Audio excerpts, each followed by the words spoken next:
Cara estudante, tudo bem contigo? Seja bem-vinda e seja bem-vindo aqui hoje a mais uma aula aqui do nosso curso, onde a gente vai tratar sobre o conteúdo de rotações. Seja bem-vindo aqui ao nosso canal Física para Universidades e Concursos. E aí, você tem gostado das aulas aí que este canal está te ajudando aí em concursos públicos? Tenho certeza que sim. Bem, aqui é o professor Robson e hoje eu vou estar trazendo um exercício para você onde a gente vai trabalhar, como eu te falei, um tópico sobre rotações, como você está vendo aqui, e aí nesse tópico sobre rotações, a gente vai abordar um outro também que é sobre o movimento harmônico simples. Como é que a gente pode fazer essa combinação, né? Legal, né? E aí, um pouco no final, eu vou te mostrar a equação diferencial que trata o movimento harmônico simples e de que maneira nós vamos utilizá-la para poder resolver o nosso exercício. Tá legal? Então aguenta aí um pouquinho e assiste aqui a nossa vinheta.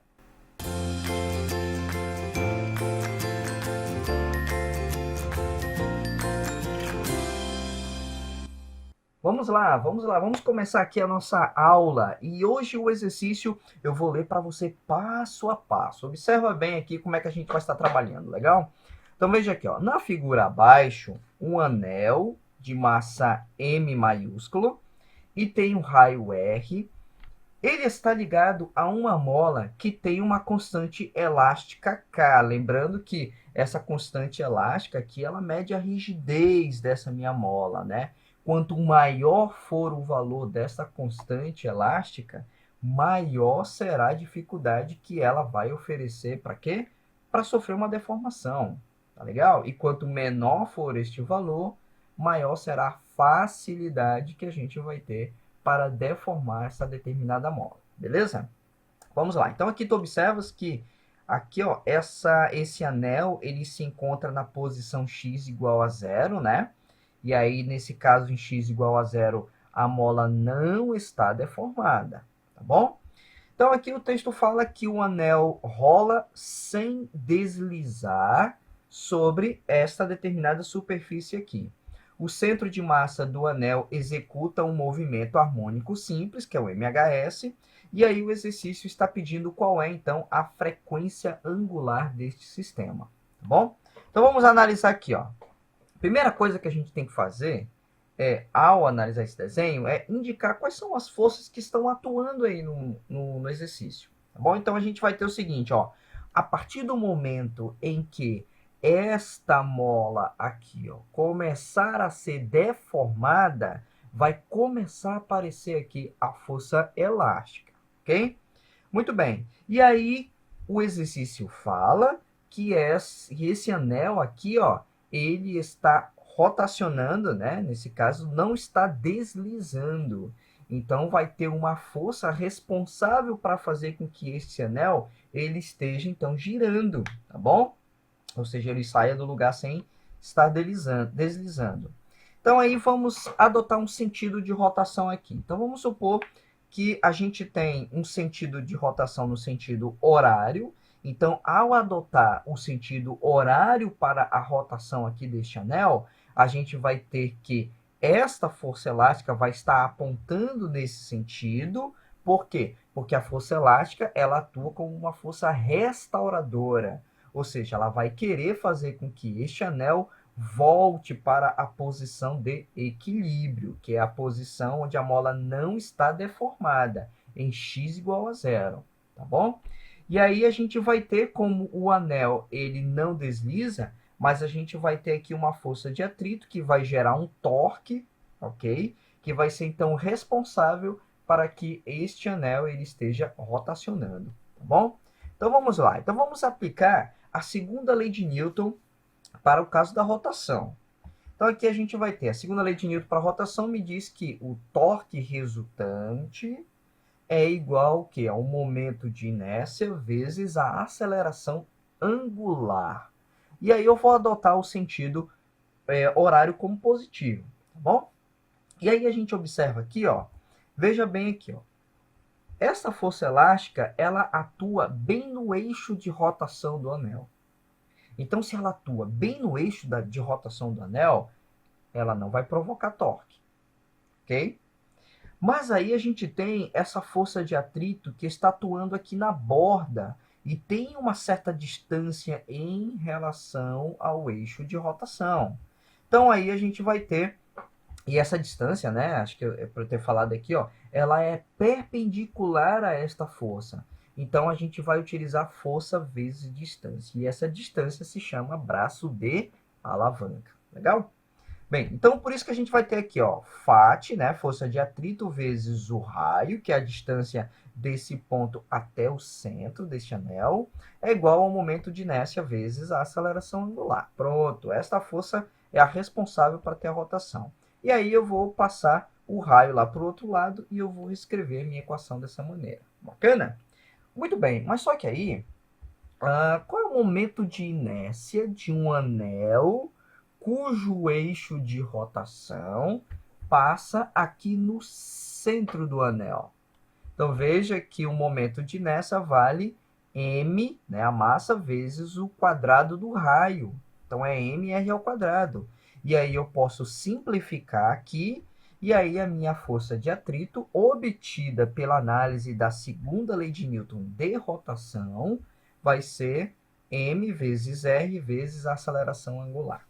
Tá bacana? Então a gente obteve aí a primeira equação utilizando a segunda lei de Newton para a rotação. Agora vamos aplicar a segunda lei de Newton no caso de rotação, porque aí, como esse anel vai ficar girando, então eu vou ter um movimento para lá e um movimento para cá, movimento para lá e um movimento para cá, né? A gente vai ter um MHS. E aí, quais são as forças que estão atuando aí? A gente vai ter a força resultante igual a massa vezes a aceleração de translação, tá? Então, eu vou ter aqui menos força elástica, que é uma força restauradora, né? Menos a força de atrito, que atua aqui, então, eu estou adotando um sentido horário de movimento, né? Este é meu ponto de análise. Se eu inverter também não tem nenhum problema, vai dar no mesmo. E aí eu vou ter menos força elástica, menos força de atrito. É igual a massa vezes a aceleração. Beleza, mas qual é a fórmula da força elástica? A fórmula da força elástica é menos K vezes X. Menos força de atrito é igual a M vezes A. Então eu vou chamar aqui de equação 2 para ficar bem organizadinho aí para você. Muito bem. Aí o que eu vou fazer agora? Eu vou pegar aquela equação 1 e eu vou substituir na equação 2. Observe aqui que a gente sempre vai estar fazendo tudo passo a passo. Eu não vou fazer as contas direto aqui. Não é o objetivo do nosso canal. E nem é o objetivo do meu canal Beabá Exatas. A gente sempre trabalha dessa maneira, tudo passo a passo. Legal? Bem, qual é o valor da equação ali da força de atrito que a gente obteve? Não era mr vezes a aceleração angular? Alfa? Poxa, legal, só fiz substituir, passei para o meu lado direito, tá? Só que aí tem que lembrar de uma coisa. Olha só. O que é aceleração angular alfa? Como é que eu relaciono a aceleração angular com a aceleração tangencial? Como é que eu faço isso? Então olha só aqui, ó. A aceleração tangencial, ela é dada por aceleração angular vezes o raio. E aí o que eu vou fazer? Eu vou isolar a aceleração angular aqui, passando o raio dividindo, e eu vou substituir aqui nessa equação. Olha só como é que vai ficar, ó. mr vezes a aceleração tangencial dividido pelo raio, né, mais m vezes a.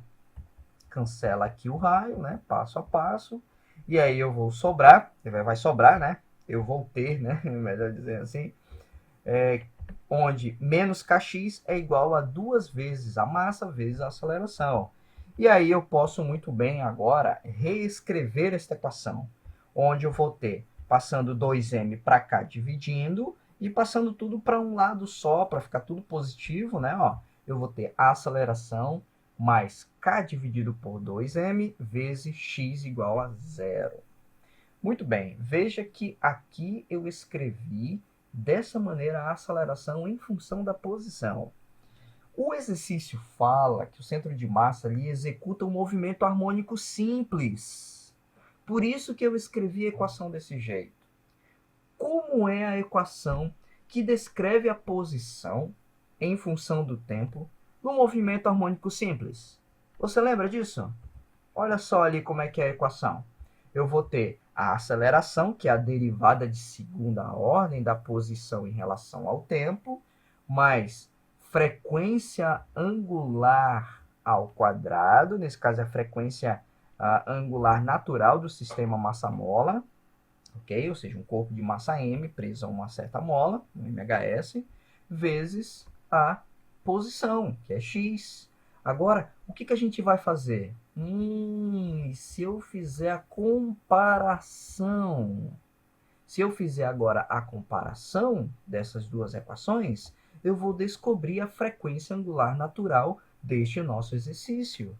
Então veja aqui, ó, como é que a gente vai ficar fazendo a comparação.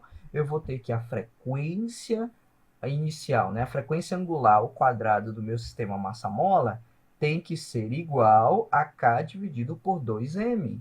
Essa equação aqui é a equação do movimento harmônico simples que descreve no nosso exercício. E eu comparo com a equação geral de um MHS. E aí, ó, observe que através disso a gente faz então esta igualdade e agora tá beleza. Agora eu retiro a frequência angular que o exercício está pedindo. Beleza? Viu como é fácil? É muito fácil. E essa prova aqui, ó, essa questão, né, foi retirada lá do Instituto Federal, no concurso do Instituto Federal, lá do Pará, que foi realizado em 2013, no edital número 1. Pode pesquisar lá e dar uma olhada nessa questão, que lá tem outras também que você pode estar estudando. Então, espero que você tenha gostado aí desta aula. E não se esqueça, se inscreva no canal Física para Universidades e Concursos, que está ajudando muita gente que quer fazer concurso. E também o canal Beabá Exatas, que é o meu canal, onde você pode encontrar aulas de cálculo, cálculo 1, equações diferenciais, o curso de mecânica, matemática básica e muitas outras coisas que você pode estar precisando aí nos teus estudos. Bacana? Então, um grande abraço aí do professor Robson e até a próxima aula. Tchau.